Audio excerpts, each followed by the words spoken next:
Des nids de poules sur la voie, à Boaké, on en trouve encore qui sont favorisés par l'eau. Cet ennemi du bitume qui stagne sur la route, les ouvrages de canalisation pour en assurer le drainage est embouché. Quand il pleut vraiment, ce n'est pas du tout facile parce que souvent l'eau nous fatigue. Quand il rentre avec le véhicule dedans, le véhicule est obligé de s'éteindre. Il peut avoir une pardon, on attend d'abord si l'eau diminue là, on circule. Quand les caniveaux sont bouchés, l'eau n'arrive plus à partir, l'eau s'infiltre au sein de la route et on assiste à des dégradations précoces de la voie parce que l'assainissement n'est pas assuré. Dégradation précoce des routes, développement des maladies telles le paludisme, insalubrité du cadre de vie, tous le fait de l'obstruction des ouvrages de drainage des eaux, un phénomène contre lequel s'élève l'AGEROUTE avec cette campagne de curage des caniveaux. Partenaires, les commandements des forces de défense et de sécurité, la mairie de Boaké. En accord avec l'armée, en accord avec la mairie, en accord avec les structures en charge de l'assainissement de la ville, on essaie de montrer à la population ce que c'est que préserver nos ouvrages, curer les caniveaux. Cette activité tient vraiment à cœur au premier responsable de l'armée qui est le chef d'état-major général des armées. Et ça permet ici de renforcer le lien armée-nation. C'est la raison pour laquelle nous avons tenu à être là, pour montrer à la jeunesse, pour montrer à la population ivoirienne que nous sommes là pour les aider à avancer et pour leur mieux-être. C'est un acte citoyen. Et vraiment, nous demandons l'implication de toute la population, en sensibilisant, en disant à leurs enfants de ne plus jeter les ordures dans les caniveaux. Les caniveaux, c'est fait pour l'écoulement des eaux usées, ce n'est pas fait pour les poubelles. Pour ce mois de juin, cette opération de curage des caniveaux de Boaké porte sur un linéaire de 7 km. Elle marque le début d'une campagne prévue pour s'achever en fin d'année. Objectif, assainissement des ouvrages de canalisation et du cadre de vie, mais surtout préservation de la voirie urbaine. Association des donneurs de sang, de jeunes, de femmes, des guides religieux et chefs traditionnels de la commune de Korogo.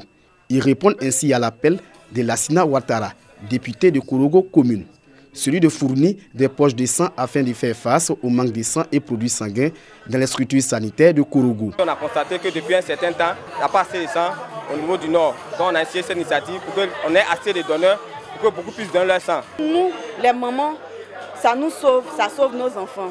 Vraiment, merci à l'honorable ASPR.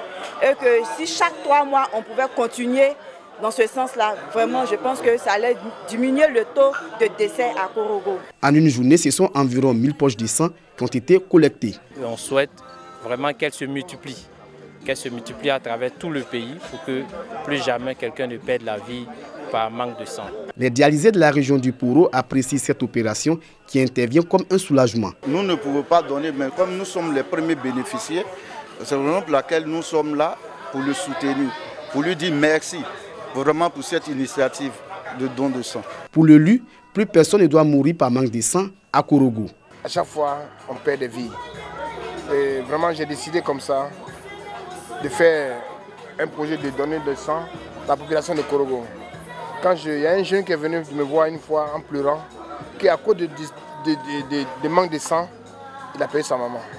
Et vraiment, ça m'a touché au cœur. Les autorités administratives et municipales saluent l'initiative. Cette opération don de sang commémore également la journée mondiale des donneurs de sang. Célébrée le 14 juin de chaque année, cette journée vise à encourager le don de sang et promouvoir l'importance du don. L'initiateur compte renouveler cette action chaque trimestre. À 5 km de Pakwabo, chef-lieu de sous-préfecture dans le département de Boiflé, une colonne de motos enfourchée par les jeunes du village escorte la délégation du préfet de la région de la Maraoué.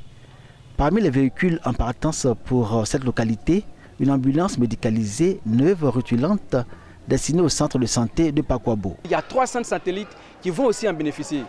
Il y a le CSR de Djakou Nord, il y a le CSR à Kangisankro et il y a le CSR de Kabo, en plus du CSU de Pakwabo.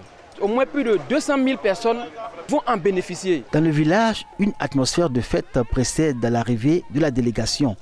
L'ambulance médicalisée est le centre d'intérêt des populations et attire tous les regards. C'est un don du président de la République.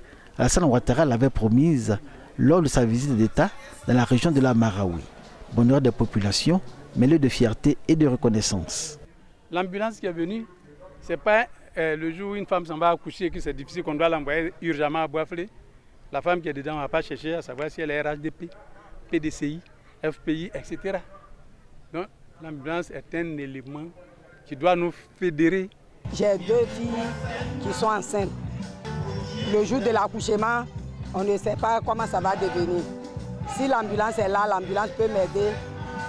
En cas difficile, il peut conduire ma fille à Bois-Flé pour les soins et avoir l'enfant et la mère. Pakwabo a donné un bel exemple d'union et de solidarité par la mobilisation de ses filles, fils des cadres, et également fait montre d'un esprit républicain. Pour la remise officielle de l'ambulance médicalisée, représentants de jeunesse, porte-parole de cadres de femmes et mutuelles de développement ont avoué sur le ton de la confession que l'annonce du don de l'ambulance a créé des divisions et des tensions dans le village, déclenchées par les jeunes au nom de considérations politiciennes. Aujourd'hui, c'est une nouvelle marche. Tous ont fini par s'accorder sur l'essentiel, faire confiance au chef de l'État et croire en sa politique, apporter le développement à toutes les localités de Côte d'Ivoire et aux populations, le bien-être et le progrès. Nous sommes très attentifs à la politique sociale du gouvernement et c'est à nous les cadres de pouvoir exercer beaucoup de pédagogie, exercer beaucoup d'autorité quelquefois, exercer aussi des mesures d'accompagnement de nos parents, exercer un dialogue qui apporte la sérénité et apporte le développement.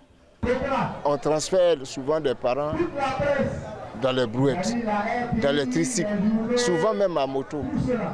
Donc avec une ambulance médicalisée en plus, nous faisons un grand progrès au niveau de la santé maternelle et infantile et de la santé en général. Et si l'ambulance est là, que l'argent qu'on demande pour aller à Bois-Flé n'est pas disponible, c'est qu'on n'a rien fait. C'est à ces éléments-là que les mutuelles doivent réfléchir pour apporter des solutions en accord avec le sous-préfet et le comité de gestion de l'hôpital. C'est là que nous attendons les cadres. À Pakwabo aujourd'hui, on entend dire sans retenue que les populations de cette sous-préfecture soutiennent Alassane Ouattara. Elles engagent même avec assurance tout le peuple à Yaou. Promesse de ce soutien, l'ambulance. Et hier, les funérailles de Charles Kofi Dibi, fils de ce village. Demain, la certitude d'obtenir tout ce qu'ils sont en droit d'attendre d'Alassane Ouattara pour relever tous les défis auxquels fait face Pakwabo.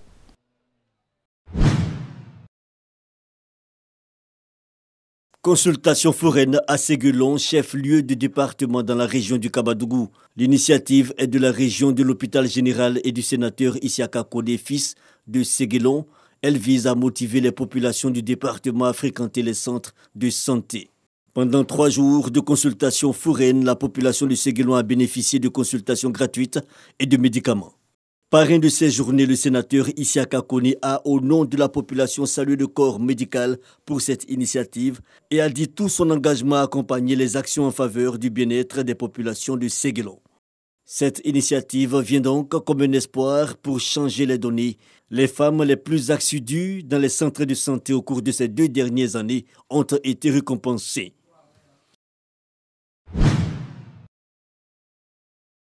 Ils sont au nombre de 22 les jeunes de l'IFU venus dans le village de Bomizambo en vue d'un stage pratique dans le métier de tisserand.